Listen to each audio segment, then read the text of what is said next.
And we're recording! Hey guys! Woo! Howdy. So we've got Hello. a new chatter here today. Jenny's joining us. Say hi, Jenny. Hello, I'm Jenny. Tell us I'm a here. little bit about yourself. I am a contract game artist and designer living in the Portland area right now. And I'm here to talk about love, apparently. Yes. And then there's me, Renata, and my lovely sister, Lauren. It's me. Alright, you guys know us already, and so we're just going to start. Last time I really appreciated, we kind of ended up our chat talking about how important it is to love yourself and how that plays into how you're able to or even willing to love other people and what that looks like. So I've been thinking about that a lot lately. So I kind of wanted to start there. I forgot what our last month's question was. Do you remember, Lauren? I was thinking about that too, and I was relying on you to remember. It was something about like what can we do to be more loving to ourselves or something like that. Oh, like self-care things that you could do, like allowing yourself. Was that when you were asking me about my prize? No, that was separate. But we can talk about that. I think that's a good start. Okay. So the question, Jenny, that I had asked Lauren separately offline was, what do you do to like reward yourself? What do you like to do as a special treat when you've accomplished something, or when you just want to celebrate? Because a lot of times we'll have like these goals and we go from goal to goal and we don't often take time to like go, yay, I did it. Let's actually reward myself because Right. that was really cool. Right. So I was trying to think of what I do, and I asked Lauren, what does she do? So what did you come up with, Lauren? I feel like what I had said to you was pretty accurate. When I'm doing stuff, like when I'm working or really focused for a long period of time, I let myself just kind of do whatever I want for like a set time period. So it's like I don't care that I wasn't productive for 3 days because I did the great thing. It's back to work. But like I know that seems like pretty simple, but sometimes it's like I can get really burnt out really easily, and so I need to like just allow myself the space to say like, hey, even though you're at work, just talk to people all day. It's okay. Yeah. Mhm. So It works out. So giving yourself just time to actually like step back from like that productivity and relax. Yes, Yes. Okay. absolutely. How about you, Jenny? What do you do to celebrate? How do you reward yourself? Well, there's always the tactile things like treating yourself to a nice dinner or watching a movie or something, but I kind of find that more importantly, it's really good to actually first and foremost give yourself credit for what you did and kind of reflect back on the path that took you from like inception of an idea to full completion of a project or a stage of a project or whatever you're working on. We kind of just take that time to reflect on like it wasn't dumb luck, it wasn't chance, it was hard work and skill and dedication. And yeah, kind of giving yourself credit for that and reflecting on what you did right and even what you did wrong. That's helpful for the future. And then I think the other important thing for me is, and this is something that's been really hard for me to do because it's, there's a fine line between being proud of yourself and like braggadocio, but actually sharing your accomplishments with the people who care about you and that you care about kind of helps foster more of a sense of community and kind of brings the people in your life into what you're doing and, kind of fosters closeness and stuff. Nice. What do you do when you are sharing something that you're proud of or something that you've accomplished, and like the person that you're sharing with just doesn't quite, they don't respond the way that you're that happens a lot not with enthusiasm that you're expecting. Right. That honestly happens a lot when you're working in games. A lot of people don't really understand what you're doing, especially older people. They kind of assume that you're like working for Nintendo, like that's the only publisher or developer in the entire world, and I couldn't be farther from the truth from what I do. So mostly I just kind of give them a pass and allow myself to share what I'm doing and be excited about what I'm doing without having expectations from other people about what they think about it. Or like, I know they're going to be proud of me regardless of if they understand what I'm doing. So, yeah. That's a good point. I definitely don't ever go back and reflect on the things that I accomplished or finished. I'm trying to get better at that. Specifically, I've started taking that on in my professional sphere. As far as like when I work with clients and I complete an event for them, I set aside a time to talk with them and say, you know, how did that go for you? What did you like? What would you like to see better? And then I've recently begun doing like a lessons learned session where I was like, okay, for the future, here's what, you know, I could have done better, or here's what went really well that I want to make sure to grow on in the future. But I've only really established that in like that professional realm. I don't do it personally. I historically, I think I've been afraid to take time and go back and think about how the process of things went. Just because it's like, well, then I have to like think about the stuff that was bad, and then I just move on. Like, it's gone already. I don't have to think about it anymore. So, hey, Bertrand's here. Hey. Hey, Welcome. how are you guys? Doing good in the car. Oh my gosh, are you being safe? What's that? I said, are you being safe? Can you see me? Yeah, we can see you. Okay.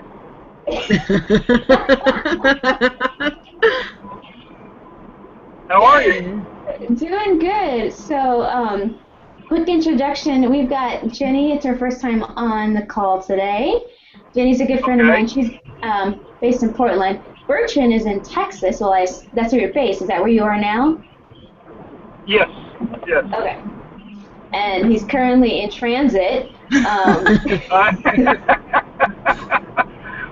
Yes, I'm actually going to, we're going to opening day for the Astros tomorrow, so we're on the way to find some baseball wear for the opening day. Got you. Well, I appreciate you taking the time to be a part of the chat today. Yeah, absolutely. Cool. So we were actually just talking about, last month we kind of ended the call talking about self-love and how we make space to really let ourselves be who we are. And that's kind of the foundation of being able to do that for other people and show love to others. So we were just now talking about, okay, well, what does that look like? How do we take time in the specific realm of rewarding when we've achieved something, celebrating when we've accomplished something. So that's what we were just discussing. So since we like to just jump right in, it can be your turn. Do you have a favorite way of celebrating or rewarding yourself? Favorite way of rewarding myself for what? Accomplishments, achievements, anything, just milestones that you've reached? Yes. So it depends. If we're talking about business or personal goals, I'll just use business. Usually I put milestones out in front of me, and I'll have a longer, long-term goal or medium-range goal, and then I'll put milestones, maybe weekly activity goals, because there's some things I can't control, but I can control activity. And if I hit all of my activity goals, then I'll do something fun for myself, like opening day tomorrow is a big thing. Nice. So going somewhere or doing some activity, is that the same as far as like personally, not necessarily in your career life, but in your personal life? Do you do the same sort of things? That's a funny question. I don't know what I've done in my personal life goal-wise. I should do that. Every year it's so much easier for me to default to setting goals for business. Setting goals for personal growth or spiritual growth are a little bit slip off the radar for me. But you're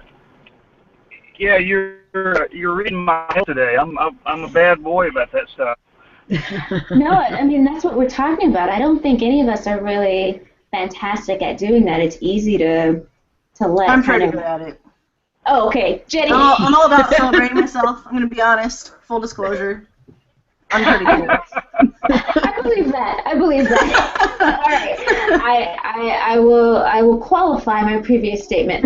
I believe many people are like myself and you, Bertrand. We're not. Right. We don't always make time to do that. I mean, when that question first came up to me a couple weeks ago, I messaged Lauren. I was like, I have no idea what my reward is. I think it's taking a nap. When I accomplish something, I'm like, yes, I'm gonna go take a nap. That's awesome. So are you talking about personal goals like around the house, or are you talking about personal goals with you I'm know not even talking about goals. I'm just talking about like anything that you would consider an achievement, right? And that's different for everybody. Right. So, it could be doing something around the house, something that I've been putting off forever. And I'm like, oh my gosh, yeah. I finally did the thing. Like, Yeah. that's good. I need to acknowledge that. Anything, or it could be something big. I think there's value in having and acknowledging all realms of those type of achievements. Right. Yes. So that's all. Yes. That's what we're talking about. Have you guys ever heard of a document called the Cult of Done, or the Done Manifesto?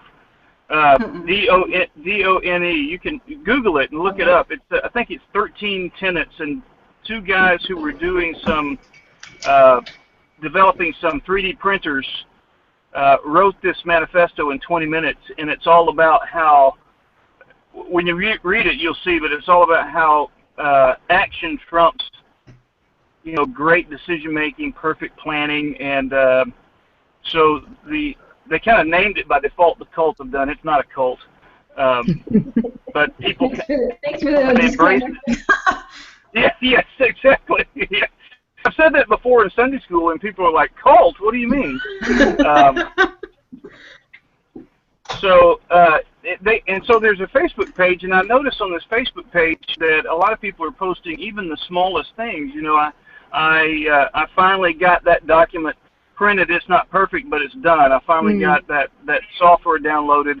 It's not really what I exactly wanted, but in place it's done. And done trumps I'm going to be really great, if you know what I mean. Right. I think, and what are you doing?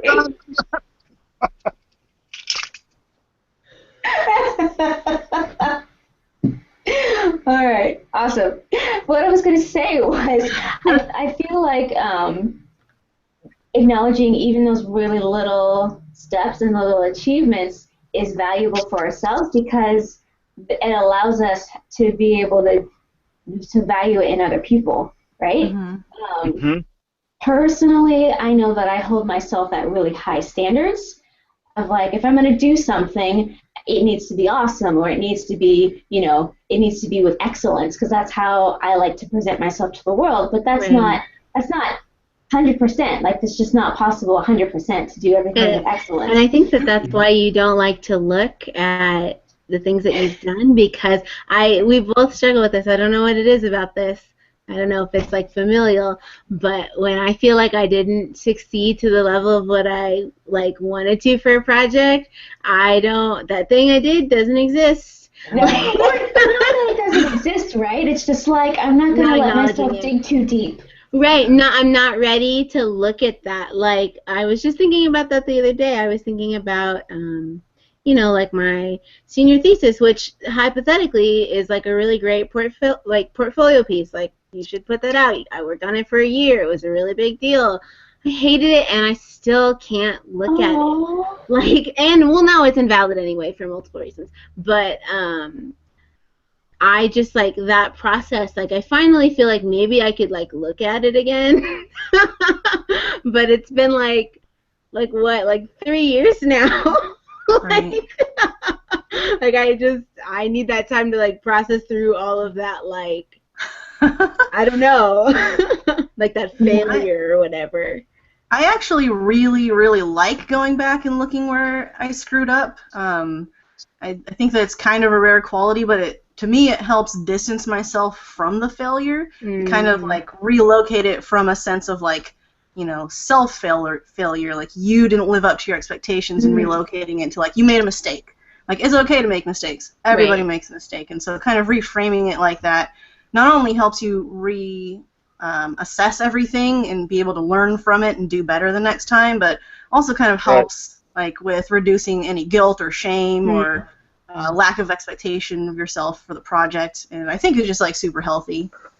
No, I'm sure it is very healthy. How do you approach it when you go, like especially if you already know going in that you don't feel awesome about the result? How do you go in? What kind of mindset? Because like just very detached and unemotional and logical, just like pure data, like this is what went wrong, this is why it went wrong, this is how I could do it differently. And a lot of times, like, working on games and stuff, it's not just you, so you kind of also have to assess where everybody went wrong, but then also, obviously, where things went right, what everybody's skill sets are, how you can communicate better the next time, how you can approach it, schedule your time better. But just kind of divorcing yourself from the emotional investment of it and like the disappointment. I think it's really easy to be disappointed when you have a super good idea and it doesn't come out right. But letting yourself be initially disappointed and then be like, well, if I wanted to take another stab at this, it could actually be super cool. Right, because at this point you've done a lot of the groundwork, so re-pitching it is like not as big of a deal. I get that. Yeah. Yes. Yeah. Okay. I'll remember that. I don't have any wisdom to add to that because that's me. That's my area where I need to learn. So yeah. And I think I used to be really bad about criticizing myself, and I kind of just had to learn that.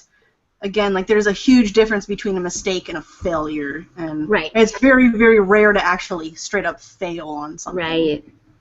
And that even thinking about things in terms of like that language, like failure or mistake, is really important. Like I took a class like last spring where my instructor, he was a really cool dude, and he would always talk about things in terms of like what's the word, like like you should remove that sort of language like from your whole like vernacular, just because like what does it serve you to like call and think about things in that way, like, and he would always say like if you could have done things a different way you would have. So it is what it is, and why call it something that's gonna make you think negatively? It just is, and I tried to think about things in terms of that more often, and I don't, like, I think now, it's only now that I'm able to, like, look at things that I have high expectations for that maybe didn't meet those expectations, but it's just, like, this is just, like, where it's at, and that's, like, totally fine, and, like, when I don't know if you're like this, Jenny, but, like, when I make something, I just have to sit, like, in it and look when I'm done for a really long time. I can just look at it and, like... fully absorb what it is that just came out. Yeah, and then like stop looking at it, but then 5 minutes later look at it again. Yes, like okay, like that was like the post I'm done glow, and now I've walked away, and let's come back and see if it looked the same. Yeah, totally. I can't relate to this artist's life. I don't know what you guys are talking about. Well, for me, it's kind of like when I'm drawing or when I'm designing, I get really lost in the process, and it's such a blend of like conscious skill and conscious thought and kind of like learned memorization and muscle memory. So it's like subconscious and conscious at the same time. So you really, really can't be fully aware of what you're doing while you're doing it. So then when you're done, you look at it and you kind of only really half remember making something. And so it's almost like this weird out-of-body experience where you're kind of like re-examining it, like, I made this, how did I make it, what did I even do here, how can I do it again? Yeah. Huh.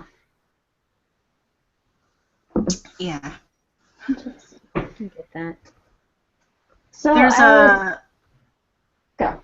I was going to say there's an essay by David Foster Wallace about a famous tennis player, kind of talking a little bit about that, about how when you're really, really proficient at something, you rely so much on your subconscious ability to do it, and it tends to other people to make it look like this almost godlike experience, like this person is more than human somehow. And so kind of checking that in yourself as a creator and realizing, like, regrounding yourself, I think is kind of how you escape, like, imposter syndrome and a lot of things like that that lead to creative blocks, where you kind of have to relocate that sense of achievement from outside yourself back inwards and be like, even though I kind of don't remember making this, like, I totally know I did, and I can do it again. Yeah. And objectively, like, it's great. You know, like, sometimes you make things and you're like, oh, like, it's great, I made it, you know, like that sort of thing. And then, like, I guess for me, when I'm sitting in that and when I leave and I come back and I'm like, now I feel like it's like, no, like, objectively, when I came back, like, I'm still, like, this is still good. Like, not just like this, I made it, like, I'm great kind of thing. Right. Yeah, totally. I'm really interested, so I'm veering a bit from the topic, but I've been hearing a couple of things that stand out as, like, our expectations when we approach something or when we're involved in something. Our expectations of that outcome really really play a role in, you know, how we respond at the end, you know, wherever we put our standards or expectation, and then also acknowledging, and this ties back to at the end, you know, giving a reward, or acknowledging the process, is really interesting. And I'm kind of thinking about that because I'm saying, okay, well, how does this tie back into love and how we love ourselves and how we love other people? And I know that when we're involved in something, we know our thoughts, we know what steps we've had to take to get to wherever we are. But when we're dealing with other people, we only see where they are or what they're presenting in that moment. Right. It seems like, you know, one of the things that can come from acknowledging the process in ourselves is being able to give space to acknowledge the process in other people. Right. So, like, okay, I recognize, for instance, Jenny, you were saying, you know, you used to deal a lot with self-deprecation and having to, you know, talking about what you're doing, and I'm like, oh, I remember that. and You've been there. And because I've known you for so long and we've been a part of each other's lives, I can acknowledge that process that you've gone through. Right. But, you know, Lauren or Bertrand or somebody who is only just now encountering you, they might be like, oh, okay, well, cool, she knows how to celebrate herself and, you know, tap her skills. It's completely different without being able to acknowledge that process. So I'm curious. Let's talk about that and what that looks like with, you know, now people outside of ourselves. Mm-hmm. Well, I mean, for myself, I think one thing that I've noticed is, since I've kind of made that transition from somebody who was very insecure to somebody who's very confident and happy with who I am, is that I'm attracting a completely different kind of person, you know, in every kind of relationship, from friendships to professional relationships, you know, even family members. The people who have kind of, you know, come into my life in this stage are much more positive. They're also more confident. They really appreciate that sense of, like, strength and positivity. And so I think, you know, going back to self-love and everything and appreciating who you are, it really is the first step in fostering all kinds of relationships. Like, if you don't take care of yourself first, like, that just radiates outwards and kind of just, like, negatively affects all your other relationships. Mm-hmm.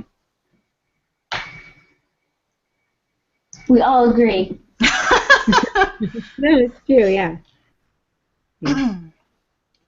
Bertrand, welcome back. Any thoughts to add? Thanks. Are you hiding in the store shelf?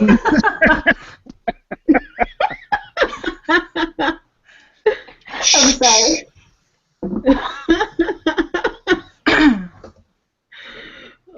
Would you like to say should we continue?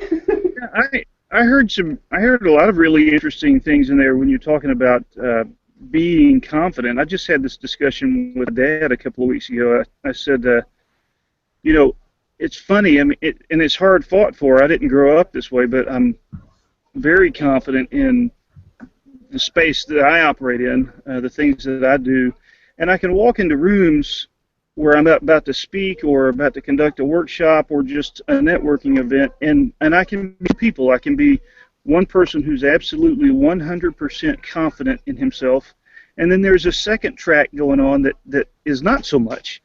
And it was an interesting conversation because there's this dual thing going on. There's no question I'm confident, but there's also this other voice that I grew up with that's still kind of there. And I don't take its counsel, but it's running there. I'm not sure we ever completely get rid of it, and I'm not sure that I entirely want to, because it makes me the ability to give other people the space they need when they're growing through that. Being empathetic with other people allows you to give them that space to grow, you know. And so coming from that background, I think that I'm okay with that. I'm comfortable with those two tracks because I think the one that dominates most of the time is the one that's confident, and I project that most of the time. But it's just really interesting that there's two going on. Yeah. And with that second... Yeah, with that second aspect, I think the most important thing is to be forgiving, like when those thoughts of doubt or embarrassment or anything like that, when they kind of creep in, to forgive yourself for it. Be like, yeah, maybe I said something really embarrassing, or maybe I dropped this glass in the middle of this conference or whatever, and be like, so what? Like, I think it's, yeah, I just think it's I think it's kind of a beautiful story that's my human story, is that I have those two tracks. So I'm totally okay with that going on at the same time. I grew up very shy and afraid of a lot of things, and then by the time I came out of college, I was totally different. But I worked into some things, and then as I've grown into the workforce, I've had lots of opportunities to have that challenged and work through it and continue to. And so now I stay outside of my comfort zone on purpose, because for me that's where the growth takes place, and that allows me to give more love to other people because I know where I come from. Right. Good. I like it. I want to hear more. We have officially 2 minutes left. Lauren, do you want to add anything? You'd said something a bit ago, and I'm trying to remember exactly what it was, because it kind of triggered a thought, and then it kind of, like, I was listening, so I think it left. I talked about expectations and then acknowledging the process. Right. Thank you. So I think what can happen, the thing that you said about expectations, this is something that is, like, really huge for me, because I think that our expectations really navigate all of the experiences that we have with people internally, you know, externally at work, wherever. And I think that part of extending love to others and ourselves is just keeping those expectations in check, and the same sort of flexibility that of expectation you might have for somebody else who maybe is dealing with things, and, like, you know, dealing with confidence, dealing with certain things, like, you need to show yourself. And so, like, I was thinking about what you were saying, Renata, and kind of the way that I have sort of gotten over this sort of weird failure anxiety, I guess, is I've really had to think about my expectations and say, okay, like, not realistic. One, it's just not realistic. And two, like, even if it was realistic, like, I'm not, like, the means it takes for me to live up to what I'm trying to do, like, is taking quite the toll. Like, like, I'm unhappy. Like, it's ruining what I'm doing in the process. Right. And so, I don't know, it's just, like, a good reminder, like, in all that we do, just make sure that just check your expectations. It's always good to have expectations, but they can really become a negative when there's sort of this oppressive, overbearing thing Right. that has to dictate. Whereas kind of what we talked about in the previous conversation, allowing the space for reality to happen is so important. Just allow whatever that will happen, and then adjust your expectations accordingly. But Right. it's a balance of what's actually going to happen, and then what I think is going to happen. Right. Yeah. So I think I got our prompts for this month. I want to, well, personally, I want to pay attention to what expectations am I putting on myself, just on a daily basis, as far as what I'm expecting to get done in a day, or how I'm thinking I'm going to perform, or whatever. And then what expectations am I putting on the people around me, specifically people that I interact with on a regular basis. But I think that would be interesting. And for now, I'd like to do that without any judgment. We talked last time about being able to acknowledge emotions and not put a good or bad label on them, right? Just allowing them to be. So I think for now, I want to just acknowledge what those expectations are, and then at the end, I can kind of take an inventory overall where they tend to land, but how that served you. I think that's good language to use. How that serves the people around you, or how that serves you personally. Mm-hmm. I like That's it. awesome. I do too. Cool. Do you guys want to join me in that challenge for the month? Absolutely. Yep. Absolutely. Yes. Cool. All right. Any final thoughts before we wrap up today?